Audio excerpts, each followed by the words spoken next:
Welcome to today's video. Today we're going to show you how to replace the stock Shield 7-round magazine with the extension. This is going to be a +2 for 9mm or a +1 for 40.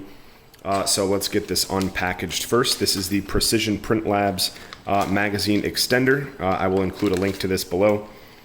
Let's just get everything unpackaged first. Get that set aside. We have the extension itself right here.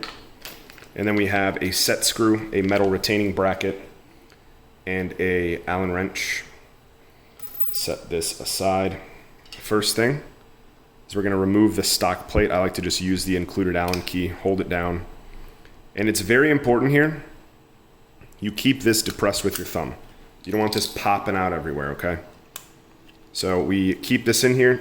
Now we're going to take the new plate and we're going to try to finagle this on. This is not the easiest process. Try to finagle this on while you slide the plate.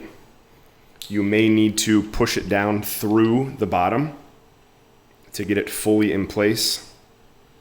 You might need to push it from the back. See how we're locked in there? The button is now there. So we're halfway there. We have the extension here. Now what we're going to do is we're going to take our locking plate, and this goes in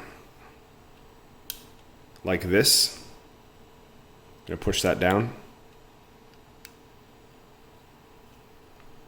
You might need to wiggle it around a little bit to get it fully seated. And now we can see the hole there. It's covering the gap.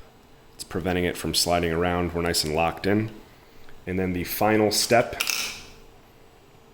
is to take our set screw right here. Going to thread that onto the Allen key. We're going to go into this hole in the back. And we're just going to tighten that up. Nice and tight.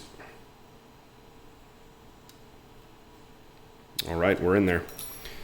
Now it's locked in. It's not going anywhere. And you now have the extension installed. You might want to keep the stock one around just in case, but there you go. That's it. It is now +2 capacity, so 7 + 2. This is now a 9-round mag. Thanks for watching, guys. If you have any questions, leave them in the comments below.